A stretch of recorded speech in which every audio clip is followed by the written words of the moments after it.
the heart of the valley, we rise so bright,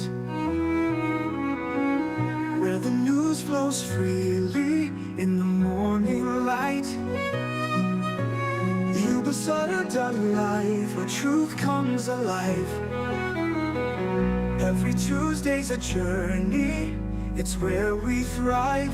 Watch it unfold. Yuba-Sutter.live, in the heart of our home. Be informed, be wise. Yuba-Sutter.live, we capture it all. Policy debates, hear the people's call. With Yuba-Sutter.live, you'll never miss a beat. Special reports hit hard, shining a spotlight. Yuba-Sutter.live.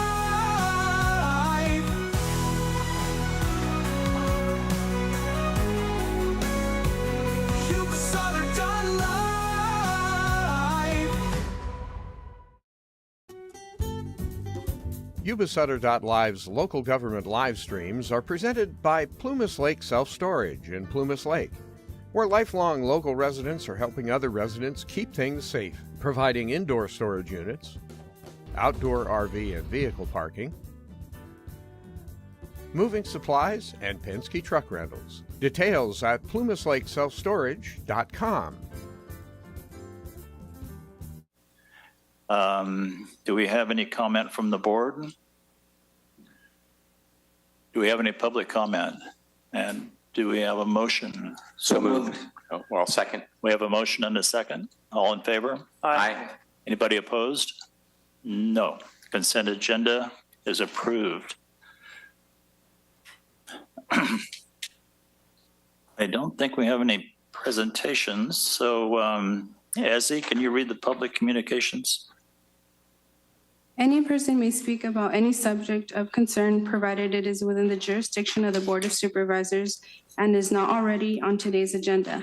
The total amount of time allotted for reviewing such public communication shall be limited to a total of 15 minutes, and each individual or group will be limited to no more than 3 minutes. Prior to this time, speakers are requested to fill out a request to speak card and submit it to the clerk of the Board of Supervisors. Please note, no board action can be taken on comments made under this heading. And through the chair, we have 8. Tony Farley? Ezzy, how many do we have? 8? 8? Yes. Good morning, Tony Farley from Southview City.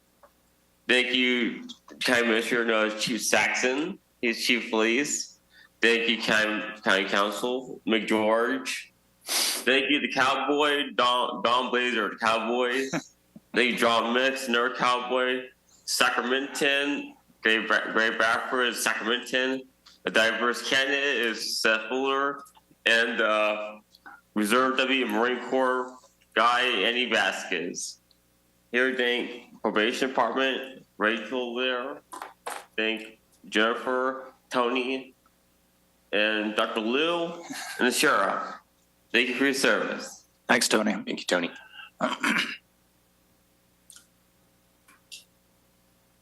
Next, we have Robert Armstrong.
Okay, is everybody ready?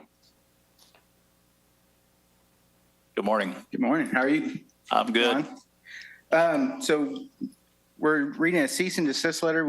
I've also provided binders. I tried turning into the clerk of the board, but they said they cannot receive it.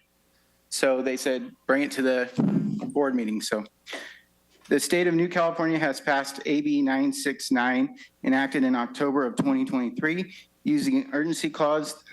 The bill states the bill would declare that it is to take effect immediately, and urgency statute section 2 of the bill states this act is urgency statute necessary for the immediate preservation of public peace, health, or safety within the means of Article 4 of the California Constitution, and shall be going into immediate effect. That facts constituting the necessaries are in order to ensure that the county election officials know what the voting systems they will be using, particularly with the upcoming 2024 March presidential primary. It is necessary for this act to take effect immediately. The California Constitution, Article 4, Section 8D states in the pertinent part, urgency statutes are those necessary for immediate preservation of the public peace, health, and safety. A state of fact constituting the necessarily shall be set forth in one section of the bill. And Section 2 fails to state any facts supporting the assertion of the threats to public peace, health, or safety. In this assembly bill, there are no facts strengthening that any election office was unaware of what voting systems they would be using, nor any effects amounting to the urgency within the meaning of California's Constitution, Article 4. Additional voting by citizens that inaccurately counted does not impact public peace, health, or safety. Thus, there is absolutely logical, legal, or constitutional basis for the alleged urgency. Therefore, these use of urgency clause to bypass normal legislative process is unlawful and deprived the citizens of California of the opportunity for public referendum. Misusing this urgency clause to avoid checks on legislation and prevent public input is an abuse of legislative authority. It prevents the citizens from having a voice in the legislative process as required by the California State Constitution. Article 2, Section 9 of the California Constitution provides for the referendum process, and California citizens have the power to approve or reject a status or a part of statutes except for urgencies, statutes, and some other physical exemptions if there is legislator had not properly used. Can you, Yep, what's your time? Are you close? just for this page, Yeah, you're 3 minutes or. okay. I can go, good. Okay. Thank you. And who do we have next, Lizzie?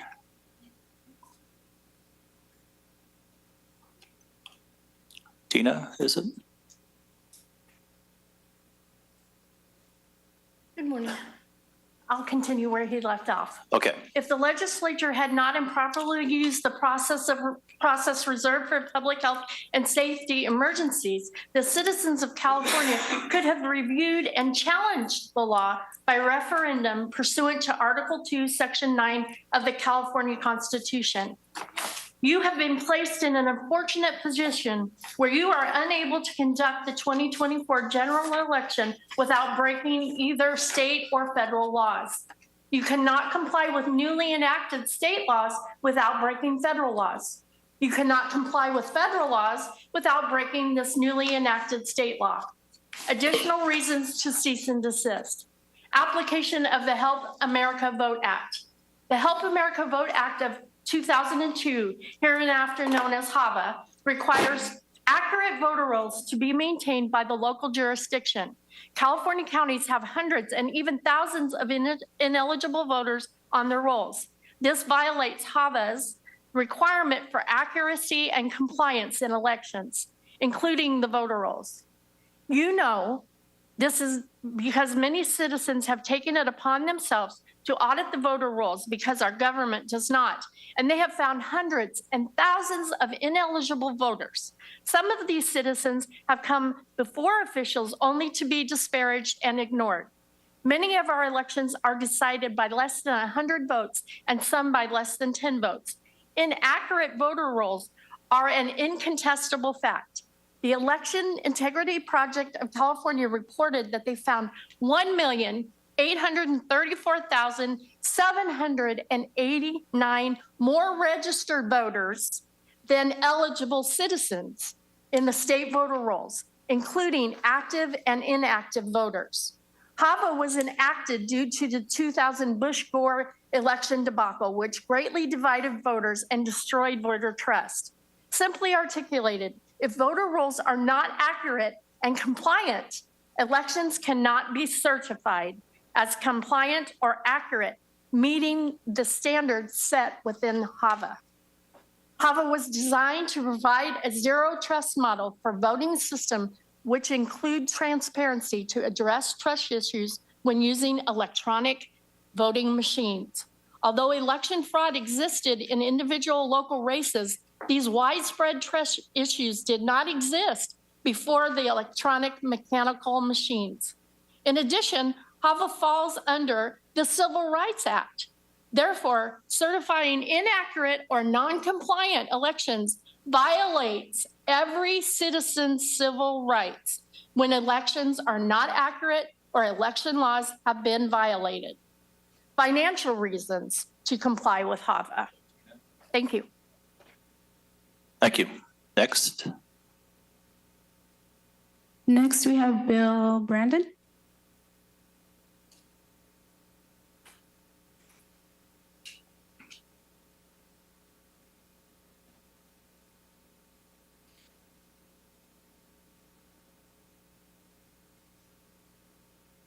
Good morning.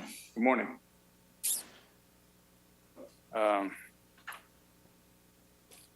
Financial reasons to comply with the HAVA. Not only has the HAVA federal law, but because this county has accepted federal money pursuant to HAVA, it is also contract law. This county entered into a contract with the federal government wherein accepted funds under the Help America Vote Act, the Board of Supervisors voted to accept those funds. County Council signed off on the contract of the ROV clerk recorder, agreed to comply with the terms of the contract. If this county follows California law, and specifically AB 969, the county cannot meet the contractual requirements of Help America Vote Act. If the county intends to follow California law, the county will deprive the citizens of a transparent required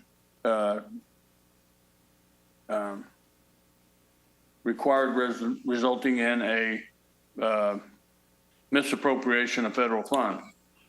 Failing to the federal mandate, HAVA, the county would have to return the HAVA fund to the federal government.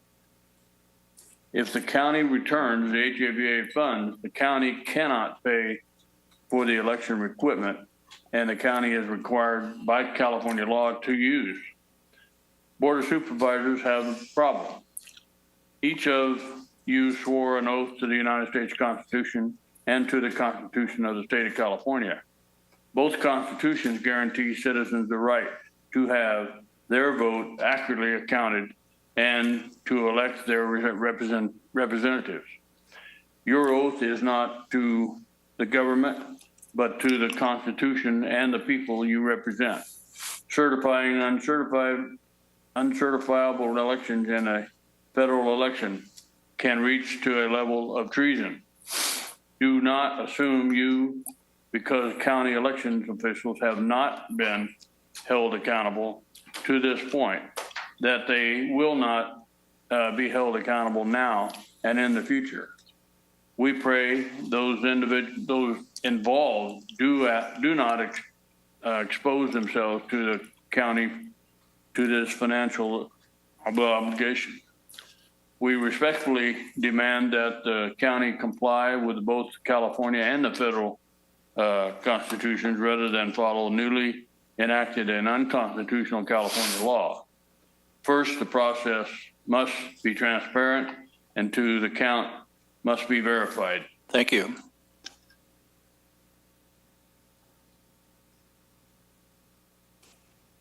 Next, we have Robert Armstrong.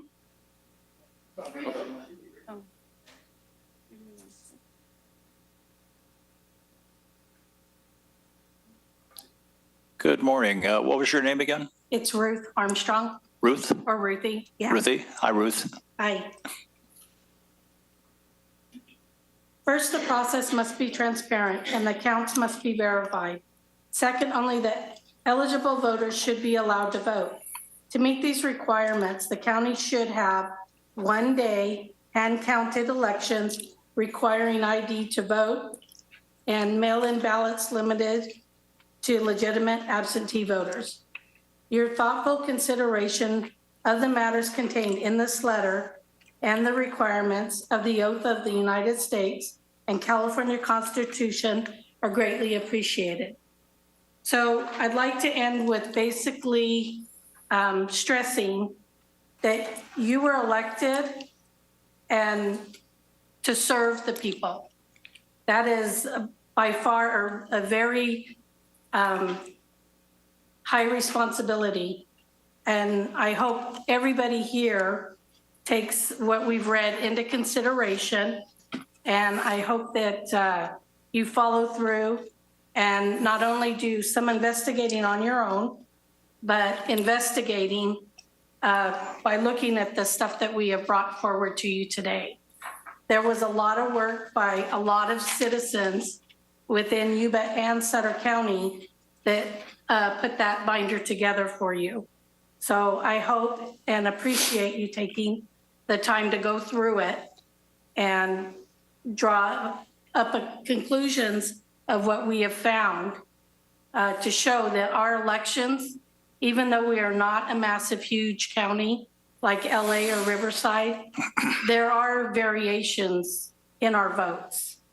So thank you for listening to us today. Thank you very much. It's good to bring your concerns forward. That's everybody from your group, correct? And we have, who do we have next, Essie? Robert Armstrong.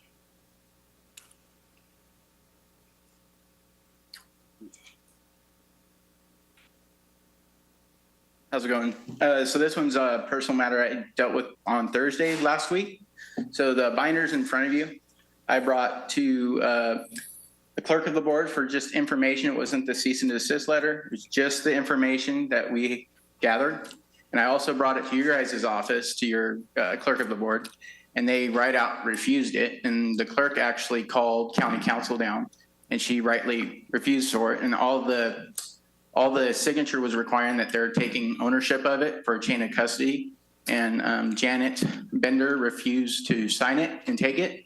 And she said, they get to decide what the clerk or you guys get to see, essentially. So basically I asked, well, then I guess I'll have to have the sheriff process serve you guys. And she said that would be it. And then the clerk of the board said to bring it to the meeting here. So I thank her for that. But me having to take a whole time out of my morning to come from work to present this stuff makes it hard. So I wanted to have you guys address that grievance complaint with the staff here, because you guys are the elected officials. They're supposed to be helping you guys when we bring you guys information. Then you guys take it back to the council for them to look at it on a constitutional standpoint and everything. So if they're giving you guys bad information, especially in stuff that deals with federal elections, it can be seen as far as unlawful and even treason. And I don't want to see that, because I've worked with Seth, I've worked with Andy, I've talked to Gary and had good conversations with Gary. I've known Messick for pretty much all my life. I've grown up with his kids, and I've met you on a couple occasions, and everything's been pleasant. So it just didn't leave a good faith in the county employees that basically seem to decide what you guys get to see. And my background, I got a data science background from Chico State, and I've also worked in government from state, local, and even at the federal level at the State Department at one point. So I understand how government should work, and that's not the way government should work. So I'd like to just have those complaints addressed and being able to come and drop stuff off to your guys' office and the clerk's office, because she's an elected office official. So if I can't, from District 5, come in and just drop stuff off from what we found, then to me, our republic's in greater risk than we realize. So thank you. Thank you. We'll follow up on that and get more clarification so we all understand. Ezzy, do we have somebody else? Christina Alexander.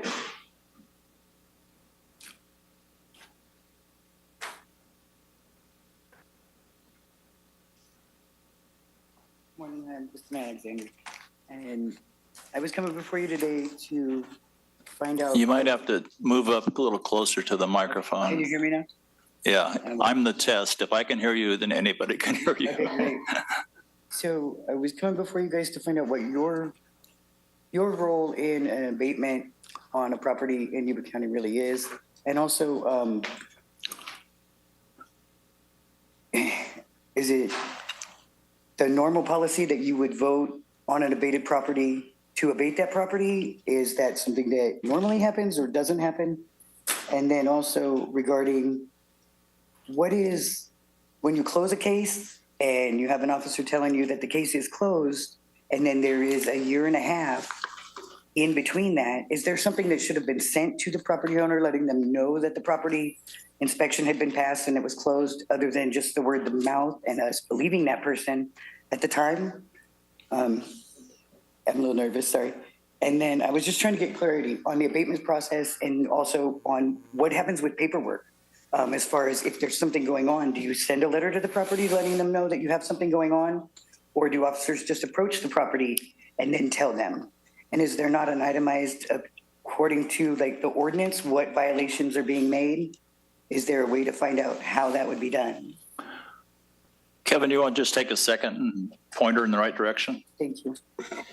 Yes, and we actually have in the audience Mike Lee and Kevin Perkins with Community Development, who code enforcement's part of their agency, and they can definitely walk you through the process. But the Board of Supervisors, just to kind of give you an overview, the board does set the policy through ordinance, on how to address abatement of property, and then staff follows that policy direction through the ordinance. There is check-ins with the board in that process, depending on whether an appeal is filed, and then the board will hear the appeal. But and regarding the appeals, I guess I kind of heard something in the last gentleman's statement about having the same problem we had. We tried to go and answer that abatement letter, and were turned away at the office. Or their code enforcement officer told us he would meet us down there, and he never showed up. And then there was a letter of non-compliance that was filed. And how do you go about that when you've tried going to the government agency, you've tried meeting with your officer? We had 3 different people trying to go every place that they were telling us 2 days before it was up, and then the day before it was up, and had no one that would actually take our response to the abatement.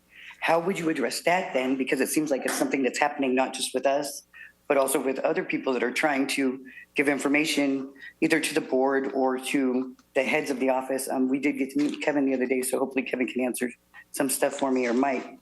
Mike was also a property negotiator that was approved by the board to come out and talk to us about the property and maybe talk about purchasing and terms. So I know that's what the next person, so we're not familiar with.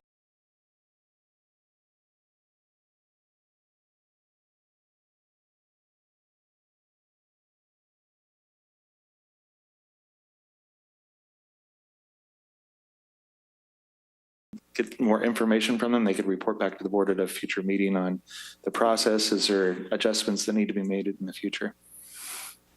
Okay. Thank you.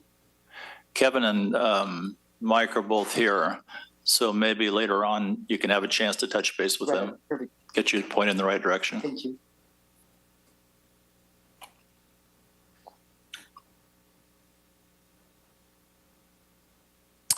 Do we have one more? Yes, Felicia Bacon.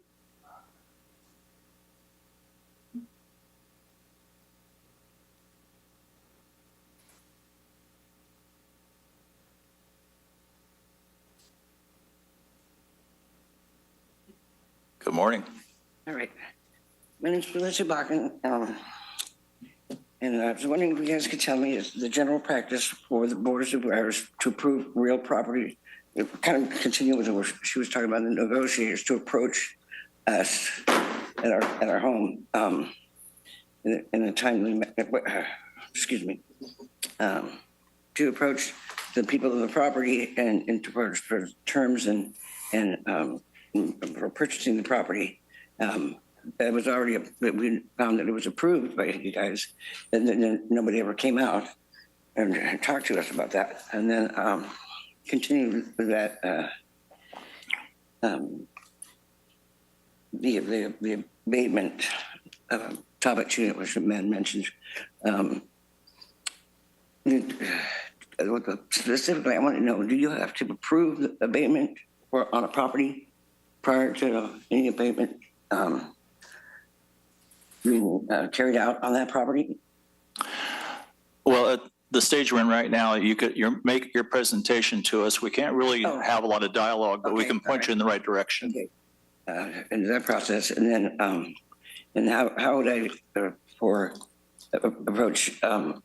We got trespassing tickets on our own property, and we had the proceeding abatement letter, and then prior to that, the code enforcement came in and shut power off, and said we had all these different things going on that were not out there, and caused us to be homeless. Indigent. We put an elderly person we're taking care of out on the front lawn, and they hindered the sale of my property. They put unreasonable restraints on far as we're trying to clean the property up, and then they put notices up that we have limited access. It just made it extremely hard and put us out on the street, and it takes months, and they hindered the sale of my house for 5 months.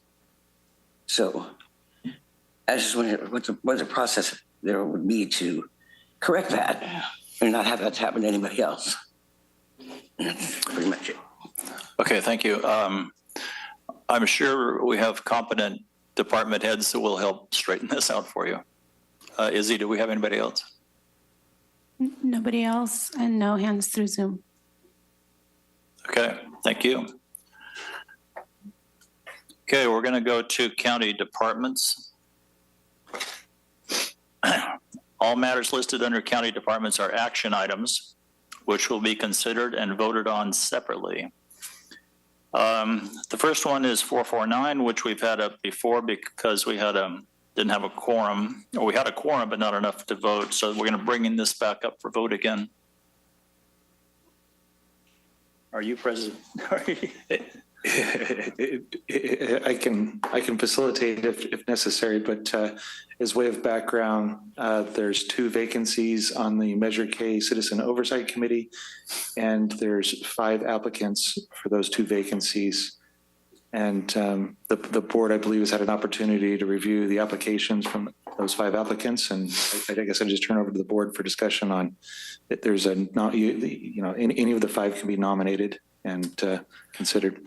Right, we have 5 applicants for 2 positions. The process is we'll make a nomination second. Be a roll call vote if we have a majority. I'm going to start off with nominating Pamela Warmack from.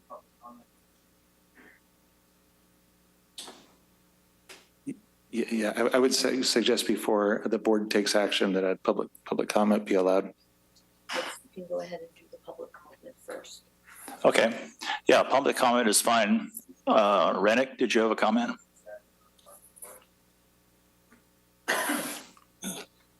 Good morning, board. Good morning, Chair Blazer.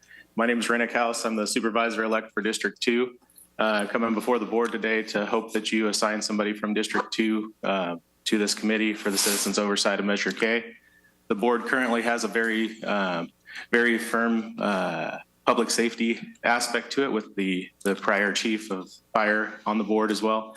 But today I'm asking you to please put somebody on the committee that is a business owner, a community advocate, somebody that has no problem answering questions or giving their opinion. When I'll just give you a background, the person I'm recommending is Randy Mitchell. And the reason why I'm recommending him is because he has no problem telling you if he sees something that's not being applied correctly. He's a local advocate. He's does so much for our community and would be a strong person to make sure that our money is not getting spent in places it shouldn't be for the taxpayer dollars that were promised to be spent on public safety. The committee is very important because the way the law was or the tax was passed was that it's a general tax, and we need to make sure we have the right people on the committee to make sure that it's still being applied to just that public safety aspect, like was promised when the bill passed. But Randy is he's a leader of an organization called House of Unity, which is building youth centers in our community. Probably one of the only people that's really focused on our at-risk youth. He's a small business owner. He's pushed back against the state during COVID to be able to cut some of our board members' hair, and he's had to pay penalty after penalty for that. He's given people places to work, and he's also a parent, and he lives out in District 10. There's no question on whether he lives in District 10 or not. He's got a little ranch out there, and he's raising his kids out there.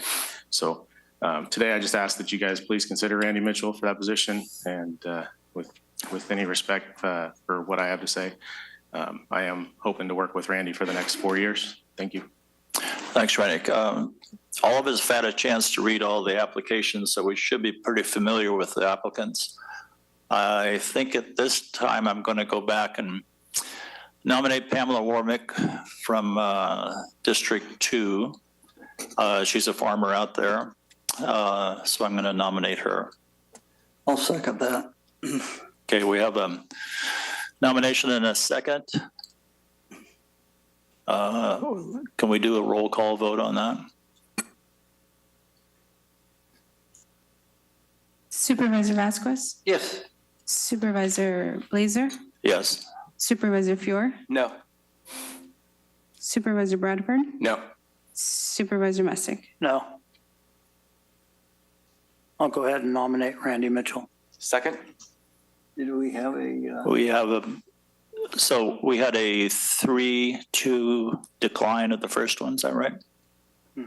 Correct. Okay, so we have a, excuse me, a nomination of Randy Mitchell and a second. And another roll call vote. Supervisor Vasquez? No. Supervisor Blazer? Yes. Supervisor Fior? Yes. Supervisor Bradford? Yes. Supervisor Messick? Yes. Motion passes. Thank you. Nominate Norma Albertson. What was the name again? Norma Albertson, Okay. I'll second. What district is she? District 3. Okay, we have a nomination, a motion, and a second, and a roll call vote. Supervisor Vasquez? Yes. Supervisor Blazer? Yes. Supervisor Fior? Yes. Supervisor Bradford? No. Supervisor Messick? Yes. Motion passes. Thank you. I think we accomplished what we needed to do.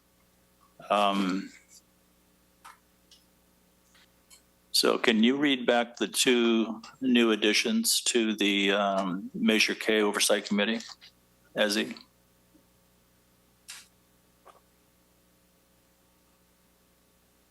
We have Randy Mitchell and Norma Albertson. Okay, any other comments? Are we good? All right, we're good. Moving on.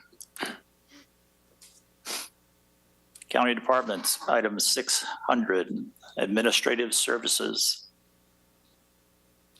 Perminder. Good morning, Board, County Council, CAO. I'm Perminder Baines with Admin Services. I'm here to recommend the Board execute the contract with United Building Contractors for the library renovation project. The county received approximately $6 million from the Building Forward Library Infrastructure Grant Program. And we hired Group 4 architects to design the tenant improvements, and we went out to bid. We got a great turnout. Our architect estimated about $4.7 million for the improvements, and we received 8 bids, and the low bid was United Building Contractors, and their bid came in at $3.3 million. So it was significantly lower than what was expected.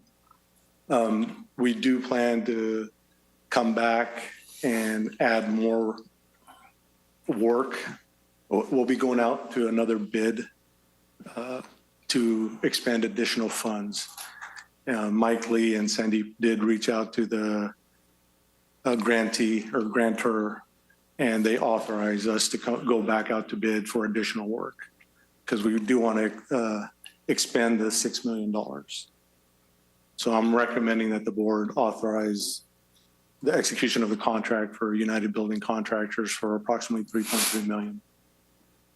Well, that's a good and an unusual situation. Any board comment on this? So just as a refresher, the library is currently closed and we are transitioning over. Have we moved over into the government center? They're in the process of the transition.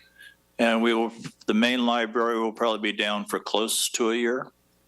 That's what we're anticipating. We're going to be meeting with the contractor after we execute the contract and go through the schedule. Okay, it's going to be exciting. Any public comment on this? And do we have a motion? Move to approve. I'll second. We have a motion and a second. All in favor? Aye. Thank you. Anybody opposed? No. Thank you. Thank you.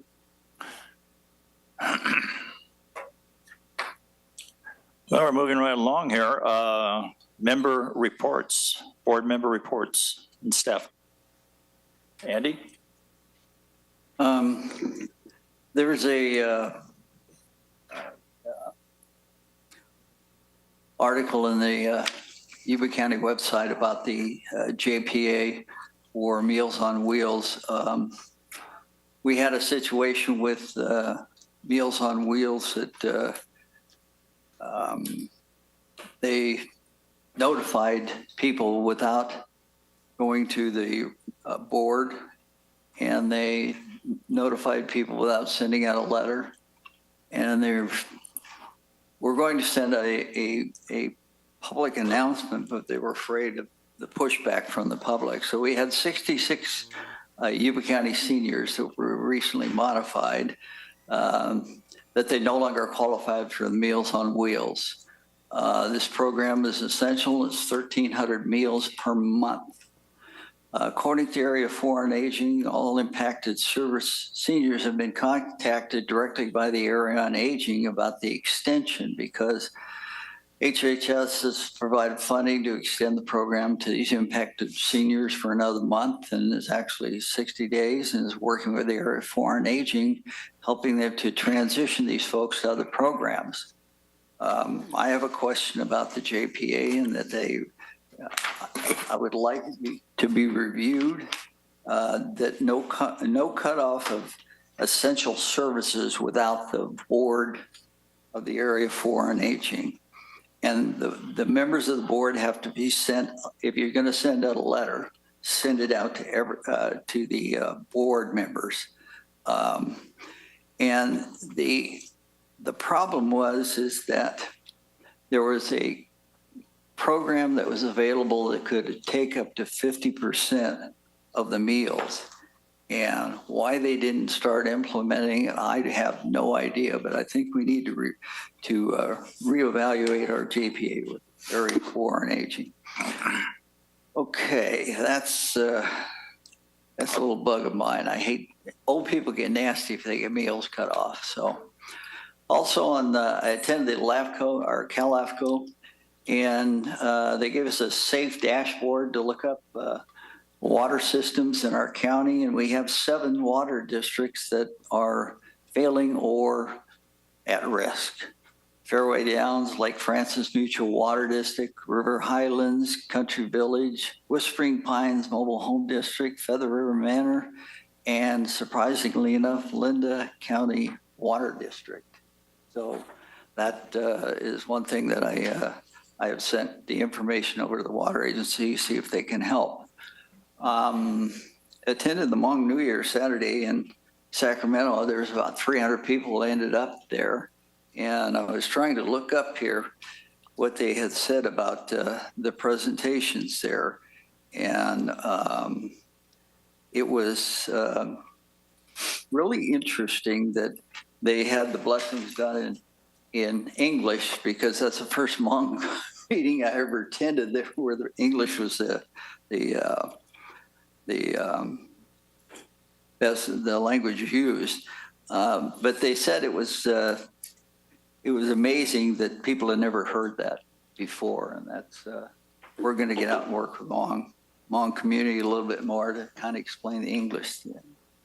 All right, that's it. Thanks, Andy. Seth? Lots of good events this last week. Did Pumpkin Patch with the Chamber of Commerce with Gary, Woman's Friend with Mr. Messick, and even the Hmong New Year with Andy. Coming forward, we have Halloween and Election Day, so get out and vote, and happy Halloween. And then in response to our comments today, we always want to make government reactive to our constituents. So whatever we can do to increase the level of service on our end, we want to make sure we do. When other people submit stuff to us, it often gets a little stamp and put on our desk. So I'm curious, was the reason that didn't happen on this one just because of either the bulk or because they asked for a signature showing that it had been received? Is that what the hangup was, or do we know exactly what the hangup was on the reception of the document? You have any idea? I can comment on the what transpired with elections. Because when other, I mean, and maybe I'm misunderstanding, but in other cases, if we receive, for instance, correspondence, it goes into the agenda, correspondence received. If we receive something that goes to our desk, gets a little stamp, received. So I assume it's either the bulk or the fact that they wanted something signed on their end. Regarding, okay, I can comment on elections, and I think you'll need to have the clerk of the board comment on the attempted delivery to the Board of Supervisors.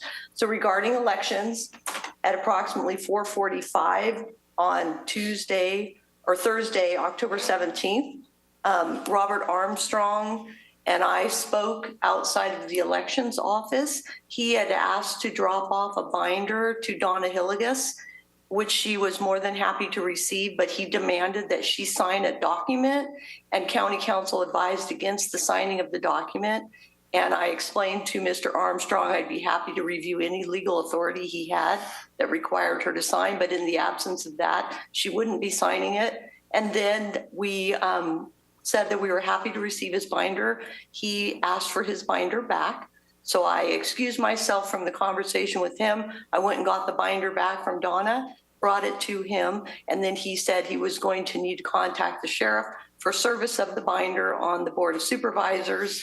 And I reminded him that any service would need to be on the clerk of the board. All right. So it was just the signature of receipt that is where the real obstacle was. Correct. Elections did not refuse to receive his binder. Okay. And then and the appropriate protocol, when we do receive something, we receive it, it gets stamped, it gets put into our offices, but we don't sign for the receipt of it in case of some litigation later. I recommend you have the clerk of the board comment on the procedures for the Board of Supervisors. I wasn't present during that interaction. Perfect. Thank you.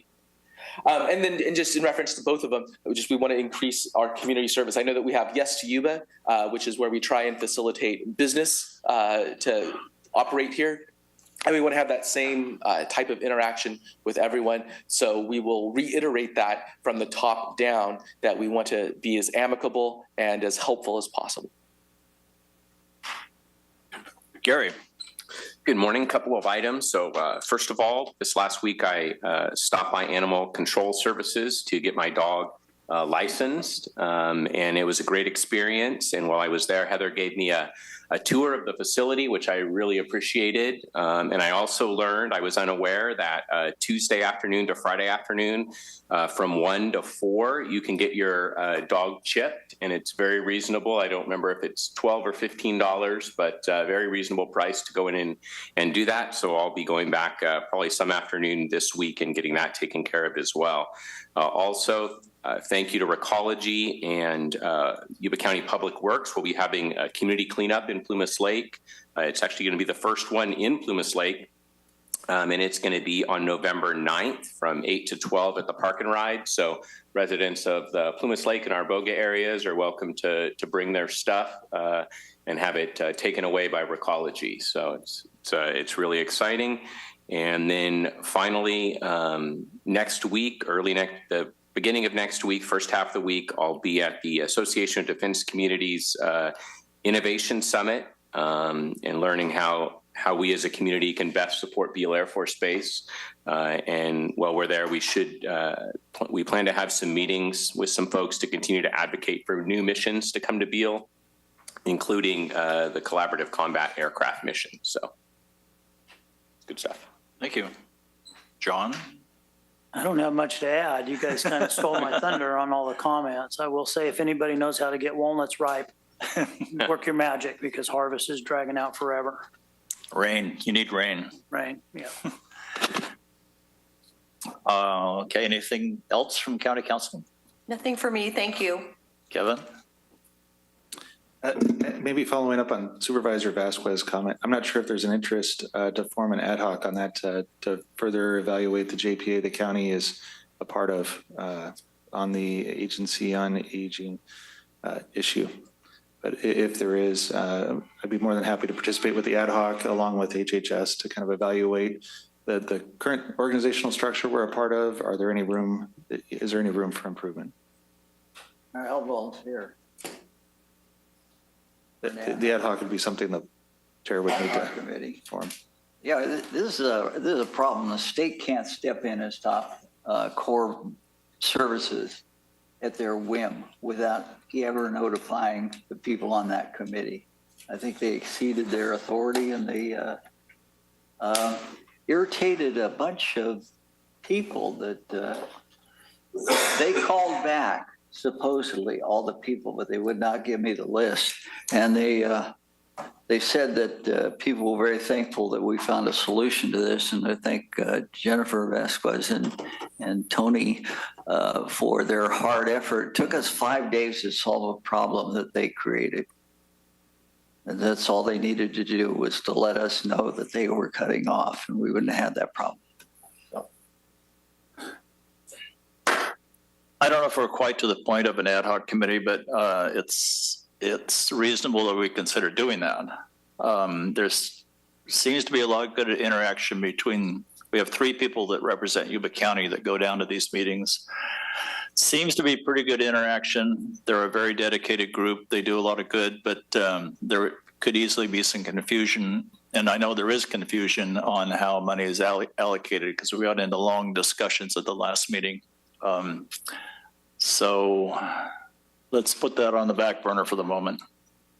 All right. In the interim, staff will take the comments from Supervisor Vasquez and do some further evaluation. Supervisor Messick, was there a milestone birthday you wanted to mention? Is it your birthday? No. So my lifelong neighbor, John Yocklich, is going to turn 100 on November 14th. And I wanted to do a proclamation from the county on November 12th meeting. And I wanted to bring a birthday cake for him and invite him and our constituents in District 5 to attend, if that's so okay with the chair. But it's quite a milestone. A lot of people know Johnny. He's been here 100 years for the most part. He was born in Colorado but moved here, and I've called him Uncle Johnny my entire life. He's been my neighbor. He tells people he first met me, I showed up at his door wearing nothing but a diaper, when I was a little kid. I don't remember that, obviously, but he was just a, great peach farmer, pillar of the community in Hallwood, great advocate for the Hallwood Church and youth sports, getting kids playing basketball and softball and his whole life. So Yeah. just quite a guy. He was a veteran of World War II. So yeah, I'm hoping that we can do this proclamation on November 12th and invite them in and have a little. Yeah, I've been to a few of those milestone birthday anniversary things, and there are a lot. Maybe you should see how much of his family can show up. Okay. Yeah, I think sometimes there's 4 or 5 generations. Okay, Ezzy, did anything from you and Mary? Nothing through the chair. Okay, our next meeting is on the 12th, but I wanted to mention the day before is November 11th, and the Veterans Day Parade. That's probably the best parade that we have, in my opinion. It's always on the 11th day of the 11th month at 11 o'clock, and it's right downtown D Street in Marysville. So I encourage everybody to try to attend. The weather will probably be good. I think on that note, we are going to go to closed session. Could I add one thing to the Veterans Parade? Sure. So the Browns Valley 4-H always does all the volunteering for the park or the barricades and things along the street, and we're lacking some youth volunteers this year. So if you know any youth that want to volunteer for traffic control for the Veterans Parade. So we're going to take about a 10-minute social break, going to closed session, and then as a reminder, after that, we go into recess and we come back at 1:30 for a cost accounting hearing.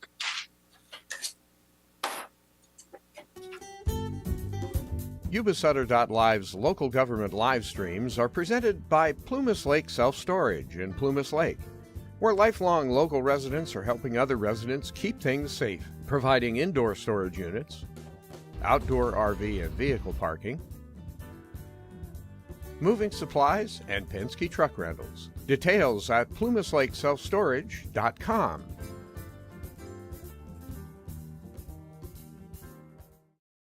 Hi, I'm Neil Goforth of Comfort Keepers of Yuba, Sutter, and Nevada counties. Caring for elders or even yourself has challenges. Comfort Keepers of Yuba, Sutter, and Nevada counties can help you address today's issues and plan for tomorrow with in-home and specialized care for you or your family members. Call us at 530-749-8800. Comfort Keepers of Yuba, Sutter, and Nevada counties. Hi, I'm Seth Peer with Nickell Tax and Financial Planning, and I'm your financial ally. With years of expertise, we at Nickell Tax go the extra mile to maximize your refund and get the largest allowed by law. With Seth Peer and family at Nickell Tax, it's not just about the numbers, it's about personalized service that fits your unique financial goals. That's why we fight for our clients here at Nickell Tax and Financial Planning, where Seth Peer and family are going to save you more than just nickels. Nickell tax.com. Thinking good vibes one day at a time. At Edible Memories, life is sublime. In every bite, you'll find a dream. Join us now, let your heart beat. Step inside, sharing the fun. Edible Memories Bakery, where happiness runs. Edible Memories Bakery, 321 3rd Street, Marysville. EdibleMemoriesBakery.com.